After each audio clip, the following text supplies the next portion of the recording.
जब भी मैं किसी इंसान को देखता हूँ with in a couple of seconds without even thinking, मैं उसको समझ सकता हूँ कि उसके दिमाग में क्या चल रहा है, उसकी मोटिवेशंस क्या हैं, उसकी प्रॉब्लम एक बड़े क्लस्टर ऑफ प्रॉब्लम्स के साथ कैसे जुड़ी हुई है और कैसे उसको सॉल्व करना है उसकी प्रॉब्लम्स को। इस चीज के बारे में मेरे को सोचना भी नहीं पड़ रहा, ये ऑटोमेटिकली हो रहा है because this is my gift. आपका काम आपको खेल जैसा नहीं लगता तो आप कुछ गलत कर रहे हो, आप अपनी लाइफ वेस्ट कर रहे हो। एक गिफ्ट होने का मतलब यही है कि आप कोई मंडेन सी चीज भी लेते हो जो सब कर रहे हैं, लेकिन आप उसमें कुछ ऐसा यूनिक ट्विस्ट लाते हो कि सब लोग उसमें कुछ छुपी हुई ब्यूटी को भी देख पाते हैं। जो पहले उतनी ब्यूटीफुल चीज नहीं थी, आप उसमें अपना टच देके उसको ज्यादा रिस्पेक्ट के काबिल, उसको ज्यादा मेमोरेबल बना देते हो।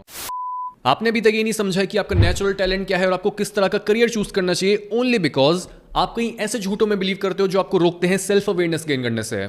मुझे ये समझ आ चुका है कि मेरा नेचुरल टैलेंट क्या है और क्या चीज मेरे अंदर से निकलती है बिना किसी एफर्ट के। बट अगर यही अंडरस्टैंडिंग मेरे को कुछ समय पहले मिल गई होती तो मेरी लाइफ के बहुत से साल बच गए होते हैं। और तभी ये एपिसोड आपके बहुत कम आएगा ये समझने में कि आपका नेचुरल गिफ्ट क्या है और आपको किस तरह का करियर चूज करना चाहिए। सो सबसे पहले ये समझते हैं कि हमें अपने करियर या फिर अपने नेचुरल गिफ्ट को लेकर इतनी कंफ्यूजन आती क्यों है। बिकॉज अगर मैं किसी चीज के साथ पैदा हुआ हूं, कोई चीज मेरे अंदर नेचुरली है, तो मेरे अंदर कोई डाउट थोड़ी होना चाहिए। मेरे लिए तो ऑब्वियस होना चाहिए कि ये मेरा प्लस पॉइंट है या फिर ये मेरा नेगेटिव पॉइंट है, इस चीज के मेरे अंदर कमी है या फिर ये चीज मेरे अंदर कूट कूट के भरी हुई है। बट फिर भी प्रॉब्लम यह है कि इतनी सारी अपॉर्चुनिटीज हैं आजकल दुनिया में और हमें इतना टाइम, इतना एनर्जी स्पेंड करना पड़ता है ये फिगर आउट करने में कि इन सारी चीजों में से हमारे लिए बेस्ट क्या है। सोचो अगर मैं आपको बस दो ऑप्शन दूं और बोलूं कि दो में से एक को चूज करना है, आप बहुत जल्दी से बता दोगे कि ए या फिर बी। लेकिन यहीं पे अगर मैं आपके आगे 200 ऑप्शंस रख दूं तो आपको ज्यादा टाइम लगेगा ये फिगर आउट करने में कि क्या चीज आपके लिए बेस्ट है। और यही प्रॉब्लम आजकल हमारे साथ हो रही है। इसके ऊपर से पेरेंट्स की एक्सपेक्टेशन है, सोसाइटी की एक्सपेक्टेशन है और सब लोग हमारे से ये एक्सपेक्ट कर रहे हैं कि हम अपना टाइम बिल्कुल भी वेस्ट ना करें और एक बार जो डिसीजन लेना है वो ले लें और कभी कोई गलती ना हो हमारे से। बट इससे प्रॉब्लम ये होती है कि अगर हम अपने पेरेंट्स की सुनकर और अपने गिफ्ट की ना सुनकर कोई ऐसा काम करते हैं जिससे हम एक्चुअल में प्यार नहीं करते जस्ट बिकॉज उसमें स्कोप है, तो आगे चलकर जब हम बर्न आउट हो जाते हैं, जब हमें हमारा काम में दिल नहीं लगता, तब वापस आकर हम अपने पेरेंट्स को रिजेंट करते हैं, हम उनकी तरफ बहुत ज़्यादा कड़वे हो जाते हैं और ये चीज़ हमारे रिलेशनशिप में बहुत ज़्यादा दरार पैदा कर देती है।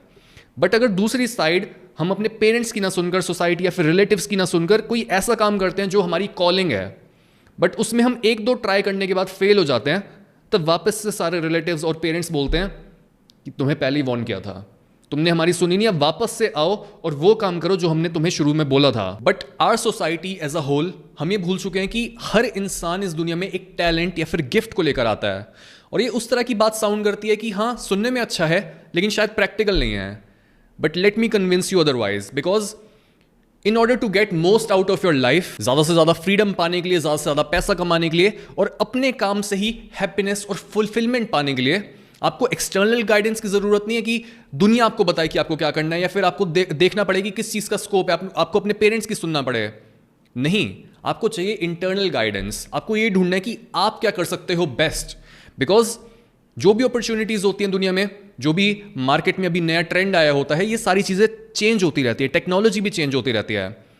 तो अगर आप इन चीजों का पीछा करोगे तो आप बहुत जल्दी देखोगे कि आपसे पहले ही कोई इंसान वहां पर पहुंच चुका है और आप कभी भी फर्स्ट नहीं आ सकते, आप कभी भी बेस्ट नहीं हो सकते ट्रेंड्स में। लेकिन अगर आप बाहर की सारी नॉइज हटाकर अपने अंदर जाकर देखते हो कि आपका यूनिक टैलेंट क्या है, आप क्या यूनिक कंट्रीब्यूशन दे सकते हो दुनिया में, तब आपको समझ आता है कि दुनिया में आपकी वैल्यू कितनी ज्यादा हो सकती है अगर आप अपने गिफ्ट पर काम करो तो। बिकॉज मार्केट एक ऐसी चीज होती है जो हमेशा ही यूनिक टैलेंट को बहुत डिसप्रपोर्शनेट रिवॉर्ड देती है। स्टीव हार्वी का एक कोट है, your career is what you get paid for but your gift is what you were made for. यानी अगर हम वो काम करते हैं जिस काम को करने के लिए हम बने हैं, तो उससे जो आउटकम निकलेगा वो बेटर होगा एज कंपेयर टू अगर हम बस पैसों का पीछा करते हैं, अगर हम बस मटेरियल चीजों का पीछा करते हैं। फॉर एग्जाम्पल, मेरा नेचुरल गिफ्ट इंटेलिजेंस या फिर शार्प मेमोरी नहीं है। जैसे स्कूल में बच्चों को बोला जाता है कि अगर तुम्हारे 80% मार्क्स आए तो तुम्हें ये चीज मिलेगी, अगर तुम्हारे 90% मार्क्स आए तो तुम्हें तुम्हारा जो फोन तुम मांग रहे हो या फिर जो तुम बाइक मांग रहे हो वो तुम्हें मिल जाएगी। लेकिन मेरे घर में मेरे को बस इतना बोला जाता था कि तू बस पास हो जा। और सोचो इस चीज के साथ जो कि मेरा गिफ्ट नहीं है, अगर मैं कोई ऐसा करियर चुनता जो होता इंटेलिजेंस पर बेस्ड, कोई कंप्यूटर प्रोग्रामिंग, सॉफ्टवेयर इंजीनियर अगर मैं बनने की कोशिश कर रहा होता बिकॉज उसका स्कोप है, या फिर मैं ये सोच रहा होता कि कोई मैथ बेस्ड जॉब हो मेरी बिकॉज इट पेज वेल, तो क्या ही मेरा करियर होता, मैं मीडियोकर सा इंसान बनकर रह गया होता। बट आई अंडरस्टूड कि मेरे पास एक गिफ्ट है जो कि बहुत यूनिक है। जब भी मैं किसी इंसान को देखता हूँ with in a couple of seconds without even thinking, मैं उसको समझ सकता हूं कि उसके दिमाग में क्या चल रहा है, उसकी मोटिवेशंस क्या हैं, उसकी प्रॉब्लम एक बड़े क्लस्टर ऑफ प्रॉब्लम्स के साथ कैसे जुड़ी हुई है और कैसे उसको सॉल्व करना है उसकी प्रॉब्लम्स को। इस चीज के बारे में मेरे को सोचना भी नहीं पड़ रहा, ये ऑटोमेटिकली हो रहा है because this is my gift. May be बचपन में मैं ज़्यादा कुछ बोलता नहीं था और बस लोगों को ऑब्जर्व करता रहता था और उस वजह से ये डेवलप हो गया। किसी भी रीज़न से हम ये इस चीज़ को डिफाइन कर सकते हैं कि मे बी पेरेंटिंग ऐसी होती है हमारी, मे बी हमारा एनवायरनमेंट ऐसा था तो उस वजह से हमारा बिहेवियर बना है, मे बी हमारी टेंडेंसी ऐसी थी, जीन्स ऐसे थे, जो भी रीज़न हो। बट पॉइंट ये है कि आप एक यूनिक, एक सर्टन गिफ्ट के साथ पैदा हुए हो और उस गिफ्ट की दुनिया में वैल्यू है। जो भी चीज़ आपके अंदर से नेचुरली फ्लो होती है, जिसके लिए बिल्कुल भी आपको मेहनत नहीं करनी पड़ती और जिस चीज़ में आप बेस्ट हो, वो होता है आपका गिफ्ट। मैं खुद के गिफ्ट को इस तरीके से देखता हूं जैसे कोई मैकेनिक होता है, वो गाड़ी को खोल के बता सकता है कि उस गाड़ी में एग्जैक्ट प्रॉब्लम क्या है और उस प्रॉब्लम को वो फिक्स कैसे कर सकता है ताकि गाड़ी फिर से स्मूथली रन कर सके। I see myself as a spirit mechanic. जब भी मैं किसी को देखता हूं मैं 2 सेकंड के अंदर बता सकता हूं कि ये रही प्रॉब्लम, और इसके लिए मेरा कोई एफर्ट नहीं है। तो सोचो मेरी इंडस्ट्री में, मेरी स्पेस में कौन मेरे से कंपीट कर सकता है? जब भी मेरी इंडस्ट्री में जो बड़े लोग भी हैं मेरे से, जो जिनका इन्फ्लुएंस ज़्यादा है, जो मेरे से बहुत ज़्यादा पैसा कमा रहे हैं, जिनकी एज मेरे से ज़्यादा है, दे कॉल मी जब भी उनको कोई ऐसी प्रॉब्लम होती है, बिकॉज उन्हें पता है कि इस चीज़ का एक्सपर्ट सौरभ है, ये गिफ्ट सौरभ का है, तो सौरभ के पास जाओ। This is what a gift is. जिस चीज़ में दूसरे लोगों का बहुत ज़्यादा मेहनत लग रही है, जिस चीज़ में उनके अंदर बहुत ज़्यादा फ्रिक्शन आ रही है कि अब मेरे को ये भी स्टडी करना है, वो भी स्टडी करना है, मेरा इसमें कोई इंटरेस्ट नहीं है, वो आपके लिए एक नेचुरल प्रोसेस है, उसमें आपको कोई मेहनत नहीं है, आप खेल की तरह अपने काम को कर रहे हो। और हर काम ऐसा ही होना चाहिए। अगर आपका काम आपको खेल जैसा नहीं लगता तो आप कुछ गलत कर रहे हो, आप अपनी लाइफ वेस्ट कर रहे हो। और मैं ये नहीं बोल रहा कि ये पूरा प्रोसेस बहुत ज़्यादा आसान होगा, ये पूरा प्रोसेस बहुत ज़्यादा मुश्किल होने वाला है। स्पेशली एक सेफ पैथ जो होता है, जो एक पापा आपके करियर बोल देंगे, जो आपकी फैमिली एक करियर बोलेगी, रिलेटिव्स एक करियर बोलेंगे, उससे ज़्यादा ये वाला करियर बहुत ज़्यादा मुश्किल होगा। But this will be more rewarding. शुरू में जब मैंने ये डिसाइड किया था कि मेरे को व्यूज़ का पीछा नहीं करना और मेरे को कुछ यूनिक कॉन्ट्रीब्यूट करना है दुनिया में, तब ऐसा नहीं होता कि मेरे व्यूज़ एकदम से बढ़ गए थे। व्यूज़ पहले गिरते हैं, पहले आपकी इनकम कम होती है, पहले आपको मुश्किलें आती हैं, और फिर जाके आपको लोग रिकग्नाइज करते हैं कि वाओ, ये कुछ जो पूरी बॉडी ऑफ नॉलेज है, जो फील्ड है इसकी, उसमें कुछ कंट्रीब्यूट करके जा रहा है। ये बस इधर से उधर नहीं कर रहा है इन्फॉर्मेशन को, he is adding something to it, because इसके अंदर से नेचुरली कोई चीज़ फ्लो हो रही है, और जो चीज़ नेचुरली फ्लो हो रही होती है वो आती है सोर्स से। इवन बाइबल में एक वर्स भी है, your gift will make room for you in the world and it will put you in the presence of great man. सोचो एक ऐसी रियलिटी को इमेजिन करो जहां पर आप इररिप्लेसेबल हो और आप इतनी यूनिक चीज़ दुनिया को दे रहे हो कि वो आपसे पूछ रही है कि अच्छा तेरे को पैसों की कमी है, टेक आवर मनी। अच्छा तू डीप इनसाइड बहुत सैड फील करता है, हम तुम्हें हंसाते हैं। ये होता है जब आप अपना यूनिक गिफ्ट दुनिया को देते हो, बिकॉज गिफ्ट का मतलब ही होता है, गिफ्ट बाय डेफिनेशन वो चीज़ है जो देते हैं। आपका गिफ्ट होने का मतलब ये नहीं कि बस आप अपने पास उसे रख कर बैठ गए हो like a selfish person. Gift होने का मतलब है कि आप खुलकर दे रहे हो, because it comes naturally to you. आपको कोई मेहनत ही नहीं करनी, आपके पास अनलिमिटेड सप्लाई है उस चीज़ की। नाउ इस चीज़ को समझते हैं कि आप एग्जैक्टली अपने गिफ्ट को समझ कैसे सकते हो, उसको फाइंड आउट कैसे कर सकते हो। Number 1, seek advice from your flaws, insecurities and weaknesses. दुनिया में ज़्यादातर लोगों को खजाना, यानी जो उनकी अल्टीमेट पोटेंशियल होती है, वो इसलिए ही नहीं मिल पाती है उन्हें, बिकॉज वो ढूंढ रहे होते हैं अपने खजाने को किसी सोने के महल में, किसी अच्छी जगह पे, अच्छी अच्छी बातों में। जबकि जो भी वैल्यूएबल चीज़ होती है, जो हमारा खजाना होता है, वो छुपा हुआ होता है सबसे गंदी जगहों पर, कीचड़ में होता है हमारा खजाना। इस बात के बारे में सोचो ज़रा। अगर कोई चोर आता है आपके घर में, सबसे पहले वो आपकी अलमारी खोल कर देखता है, वो देखता है आपके लॉकर में क्या है, आपकी सेफ में क्या है। वो कभी भी आपकी टॉयलेट सीट के पीछे जाकर नहीं देखता कि यहाँ पर क्या हो सकता है, यहाँ पर कोई वैल्यूएबल चीज़ होगी। लेकिन लाइफ हमारे साथ यही गेम खेलती है कि जो भी हमारी लाइफ में सबसे वैल्यूएबल चीज़ होती है, वो हमें मिलती है एक ऐसी जगह पर जहाँ पर हम कभी देखते भी नहीं हैं, हमारी इनसिक्योरिटीज़ में, हमारे फियर्स में। और जिस भी चीज़ को हम सोचते हैं कि यार ये तो मेरी वीकनेस है, ये मेरी कमी है, हम सोचते हैं कि हम कितने वाइज हैं, हमने ऑलरेडी इस चीज़ को साइड कर दिया कि इस चीज़ से मेरे को कुछ भी नहीं मिल सकता। मे बी मैं ढंग से बोलता नहीं हूँ, ढंग से सोचता नहीं हूँ, मेरे अंदर किसी चीज़ के बारे में, किसी चीज़ को लेकर शेम है, तो ये सारी वीकनेसेस हैं, इन्हें साइड करो, ये बिल्कुल भी यूजफुल नहीं होगी। But this is where we are wrong. हम उतने वाइज नहीं है जितना हम सोचते हैं। और हमारी जो असली पोटेंशियल है वो तभी बाहर आ सकती है जब हम अपनी वीकनेसेस को वापस से कंसल्ट करके उसमें से कुछ वैल्यूएबल चीज निकाल कर लाते हैं। जैसे अगर हम थॉमस एडिसन की बात करें तो उन्हें शुरू से लर्निंग डिसेबिलिटी थी। अगर हम एल्बर्ट आइंस्टाइन के बारे में बात करें तो उनको लेट स्पीच डेवलपमेंट की प्रॉब्लम थी और वो 4 साल तक कुछ बोल ही नहीं पाए थे। लोग ये सोचते थे कि वो आगे चलकर बहुत डम इंसान बनेंगे। रिचर्ड ब्रांसन जो वर्जिन ग्रुप के फाउंडर हैं, उन्हें शुरू से डिसलेक्सिया था, यानी उन्हें पढ़ने लिखने में बहुत ज्यादा प्रॉब्लम होती थी। लेकिन फिर भी उन्होंने अपनी इस कमी को अपना ऑब्स्टिकल बनने देने के बजाय उन्होंने सोचा कि अगर मेरे अंदर ये कमी है तो कैसे मैं दूसरों के साथ अच्छे अच्छे रिलेशनशिप्स बिल्ड करूं, कैसे मैं उन लोगों को हायर करूं, कैसे मैं उन लोगों को अपनी टीम में लाऊं जो मेरी कमी को बैलेंस कर सकते हैं। यानी जो उनकी कमी थी उसी कमी को उन्होंने यूज किया एक कंपनी बनाने के लिए, एक ऑर्गेनाइजेशन का स्ट्रक्चर बिल्ड करने के लिए जो आगे चलकर इतना बड़ा एम्पायर बन गया। हमने विंस्टन चर्चिल के बारे में कई बार बात करी है कि कैसे उन्हें एक स्पीच इंपेडिमेंट था, यानी वो स को था बोलते, वो मेरे को सौरभ नहीं बोल पाते, वो बोलते थौरब। लेकिन फिर भी एक स्पीच इंपेडिमेंट होने के बावजूद उन्हें जाना जाता है उनकी स्पीचेस के लिए। सोचो, जो आपकी कमी है अगर दूसरे लोग उसी चीज के बारे में तारीफ करने लग जाएं तो आप कैसा फील करोगे। इवन गांधी यूनिवर्सिटी में भी ऐसे बहुत से स्टूडेंट्स हैं जो साइड बाय साइड छुप के कोई ऐसा पोइट्री लिख रहे होंगे, मे बी वो किसी बहुत स्पेसिफिक सोशल इशू के बारे में कमेंट्री पेश कर सकते हैं, कोई बहुत कॉम्प्लेक्स आइडियाज को एक्सप्लेन कर सकते हैं। और जब भी हम उन्हें बताते हैं कि तुम्हें पता है कि तुम इस तरीके से अपने इस टैलेंट को, अपने इस गिफ्ट को मोनेटाइज कर सकते हो, तो पहले वो रुक जाते हैं और फिर उनके मुंह पर स्माइल आती है कि अच्छा मैं ऐसा कर सकता हूं। क्योंकि बात यही होती है, जो भी हमारा फियर होता है, इनसिक्योरिटी होती है, उसको हम साइड कर देते हैं कि यार ये तो बस टाइम वेस्ट है, मेरा जो करियर है उससे रिलेटेड नहीं है ये चीज़, तो इसको साइड हटाओ। जब भी हम उसे साइड करते हैं हम बेसिकली खुद को एक डिससर्विस दे रहे होते हैं। बिकॉज जो चीज़ हमारे अंदर से नेचुरली निकल रही होती है, जो हमारा टैलेंट होता है, जो हमारा गिफ्ट होता है, हमें लगता है कि यार ये चीज़ तो नॉर्मल है, इसकी क्या वैल्यू हो सकती है। लेकिन मार्केट में अगर हम जाके देखें तो अजीब से अजीब टैलेंट्स, अजीब से अजीब गिफ्ट्स को भी मोनेटाइज करा जा सकता है। इसलिए वापस से जाओ अपनी वीकनेसेस के पास, अपनी इनसिक्योरिटीज के पास, अपने फ्लॉज के पास और एनालाइज करो उनको कि क्या कुछ वहां पर कीचड़ में, गंदगी में वैल्यूएबल चीज़ छुपी हुई है। और इस बात के चांसेस बहुत ज़्यादा हैं कि आपको ज़रूर वहां पर कुछ ना कुछ मिलेगा। Number 2, ask your friends, family and partner. मैंने हमेशा अपने फ्रेंड्स, फैमिली और पार्टनर से ये क्वेश्चन पूछा है, what do you think of me. तुम मेरे साथ क्यों हो, क्यों तुम मेरे में इंटरेस्टेड हो, क्या चीज़ मेरे को यूनिक बनाती है, किस वजह से तुम मुझे प्यार करते हो, और क्या मेरी वीकनेस है, क्या मेरा स्ट्रेंथ है, किस बिहेवियर को तुम चाहते हो कि मैं रिपीट करूं और कौन सा मेरा बिहेवियर कोई बुरा है। और यही सेम चीज़ मैं अपनी फैमिली के साथ कर रहा हूँ। जब भी हम बैठते हैं मैं उन्हें बोलता हूँ कि ये आपकी वीकनेस है, ये आपकी स्ट्रेंथ है, और वो मेरे को बताते हैं कि मेरे को अपने किस बिहेवियर को और ज़्यादा रिपीट करना है और मेरे को अपने किस बिहेवियर को थोड़ा कम कर देना चाहिए, वो अच्छा बिहेवियर नहीं है। और ऐसा करना क्यों है? ऐसा करना इसलिए ज़रूरी है बिकॉज सेल्फ अवेयरनेस गेन करने के 2 तरीके होते हैं। एक होता है इंटरनल तरीका कि मैं मेडिटेट करूं, मैं अपना इंट्रोस्पेक्ट करूं और खुद के अंदर झांक कर देखूं कि मेरे अंदर क्या कमी है और क्या अच्छाई है। बट अगर आप एक बिगिनर हो तो आपको ये पता होना चाहिए कि आपके अंदर बहुत ज़्यादा बायसेस भरी हुई हैं खुद को लेकर भी।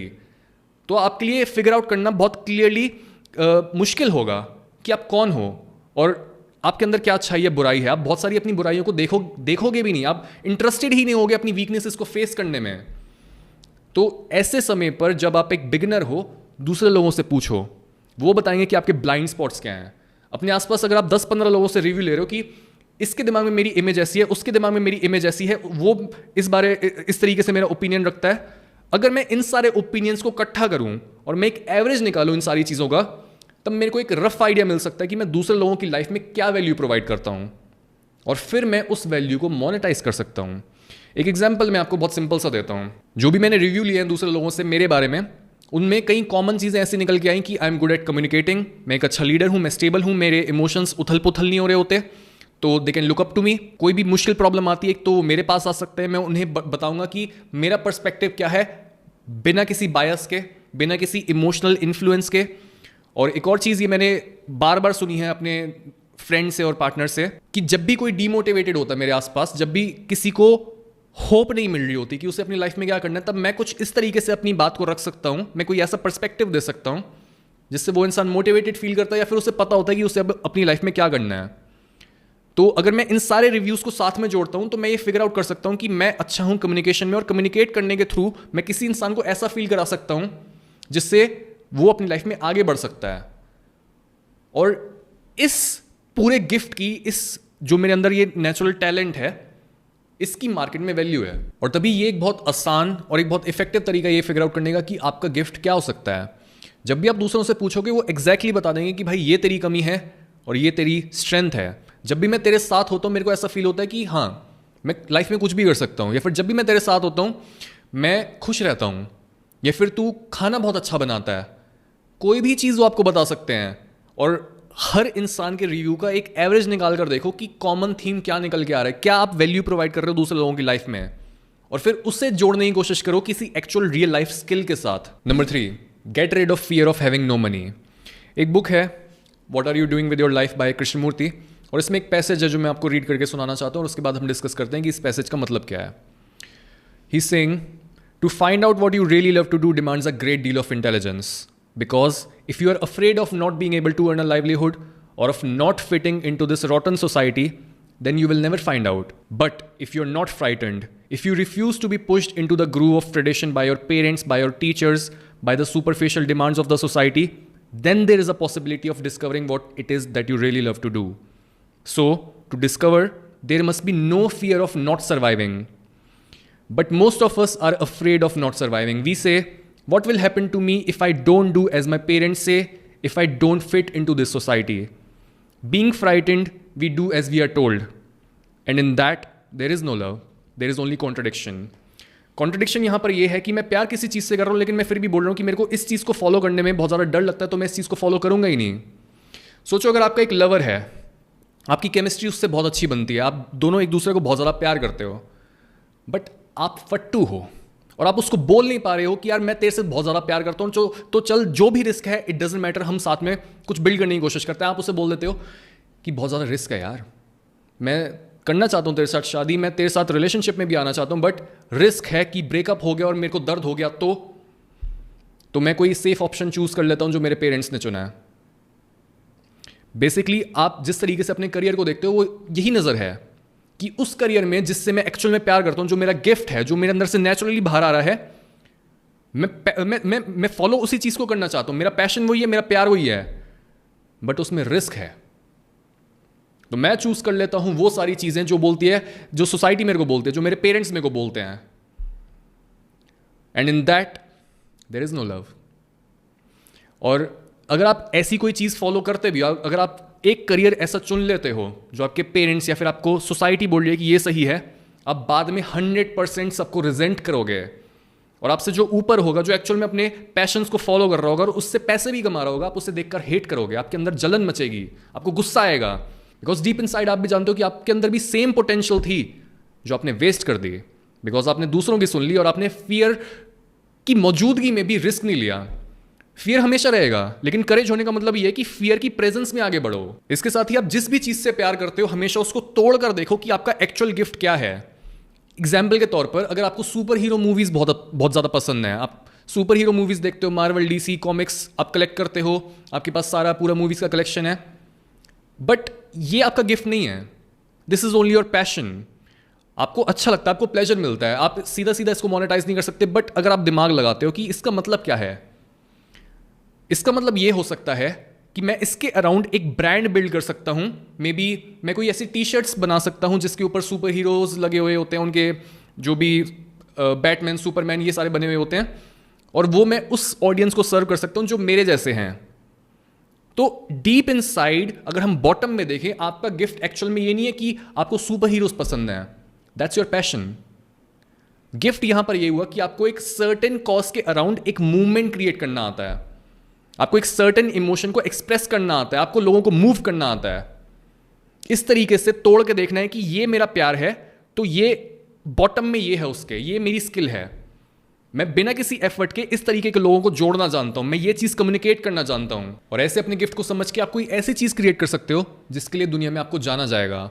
सोचो अगर मेरे को कोई पार्टी ऑर्गेनाइज करनी है, कोई इवेंट ऑर्गेनाइज करना है, और मैं अपने फोन में जाके देखता हूं 3-4 केटरिंग सर्विस प्रोवाइड करने वाले लोगों के मेरे पास नंबर हैं, बट उसमें से एक बंदा ऐसा है जिसको मैं जब भी बुलाता हूं तब वो पार्टी को ऐसा ऑर्गेनाइज करता है, ऐसा वो लोगों को सर्व करता है, ऐसी हॉस्पिटैलिटी प्रोवाइड करता है वो, कि दूसरे लोग सालों बाद भी हमेशा मेरे को रिमाइंड करते हुए बताते हैं कि भाई वो वाली पार्टी अलग थी, उसमें कुछ अलग फील हुआ था हमें। तो मैं हमेशा उसी को काम दूंगा, लोकली हमेशा वही बंदा फेमस होगा, उसी को सबसे ज़्यादा काम मिलेगा, वही सबसे ज़्यादा अपनी फील्ड में टॉप पर जाएगा। ये तरीका होता है किसी भी फील्ड को डोमिनेट करने का, अपने गिफ्ट को यूज़ करके। अगर आप अपने गिफ्ट को यूज़ नहीं कर रहे, you can't build a blue ocean. आप हमेशा कंपीट ही करते रह जाओगे दूसरों से, आप कोई ऐसी चीज़ नहीं ला पाओगे मार्केट में जो बहुत ज़्यादा यूनिक है। आपके पास भी कुछ भी यूनिक ऑफर करने के लिए नहीं होगा, आप वही चीज़ दे रहे होगे जो दूसरे लोग दे रहे हैं और आप हमेशा पीछे ही रहोगे। आपकी सर्विस, आपका प्रोडक्ट, और आप मीडियोकर रहोगे। एक और एग्जांपल ले सकते हैं हम। सोचो जैसे हमारे कल्चर में वो होता है, जागरण वगैरह होता है, ठीक है, रात को पूरी रात लोग जागते हैं, नाचते हैं, गाते हैं, भगवान को याद करते हैं। ऑब्वियसली बहुत सिंप्लीफाइड डेफिनेशन है, बट जो भी है। तो अगर कोई इंसान ऐसा है जो इस इवेंट को इस तरीके से ऑर्गेनाइज करता है कि जब भी कोई इंसान उनके जागरण में आता है तो वो एकदम रोते हुए निकलता है वहाँ से, वो बहुत ज़्यादा इमोशनल हो गया होता है, वो उन ट्रांसेंडेंट एक्सपीरियंसेस को लेके जाता है जिन एक्सपीरियंसेस को वो एक मेडिटेशन या फिर भक्ति के टाइम पे एक्सपीरियंस नहीं कर पाता, तब हमेशा जो वहाँ पर लोग अटेंड कर रहे होंगे वो वर्ड ऑफ माउथ के थ्रू और रिश्तेदारों को बताएंगे कि भाई वो जो ऑर्गेनाइज करते हैं ना वो कुछ अलग ही करते हैं। तो उनसे हमेशा अपना काम करवाना, जब भी आपके घर पे इवेंट हो, जब भी कोई जागरण करना हो, तब उनको बुलाना। और इस तरीके से आप अपनी फील्ड को डोमिनेट कर सकते हो, बिकॉज आपके अंदर ये गिफ्ट है कि आप लोगों को इतना इमोशनल फील करा सकते हो, आप उनको वो एक्सपीरियंसेस दे सकते हो जो वो कभी अकेले ले ही नहीं पाते, या फिर जो आपकी फील्ड में दूसरे लोग उन्हें नहीं दे सकते हैं। एक गिफ्ट होने का मतलब यही है कि आप कोई मंडेन सी चीज भी लेते हो जो सब कर रहे हैं, लेकिन आप उसमें कुछ ऐसा यूनिक ट्विस्ट लाते हो कि सब लोग उसमें कुछ छुपी ब्यूटी को भी देख पाते हैं, जो पहले उतनी ब्यूटीफुल चीज नहीं थी। आप उसमें अपना टच देके उसको ज्यादा रिस्पेक्ट के काबिल, उसको ज्यादा मेमोरेबल बना देते हो। और लास्टली इस चीज के बारे में और ज्यादा क्लैरिटी पाने के लिए कि आपका गिफ्ट क्या हो सकता है, डिस्क्रिप्शन लिंक में मैं एक क्वेश्चन प्रोवाइड करने वाला हूं। उन सारे क्वेश्चन को फिल करो और उससे आपको एक रफ आइडिया मिल जाएगा कि आप किन चीज़ों में अच्छे हो, आपको किस तरह का करियर चूज करना चाहिए, और मे बी आप किन चीज़ों को अपनी वीकनेसेस समझ के साइड कर रहे हो। Along with this we are also doing a 21 day productivity challenge, और उसका लिंक भी डिस्क्रिप्शन में आपको मिल जाएगा।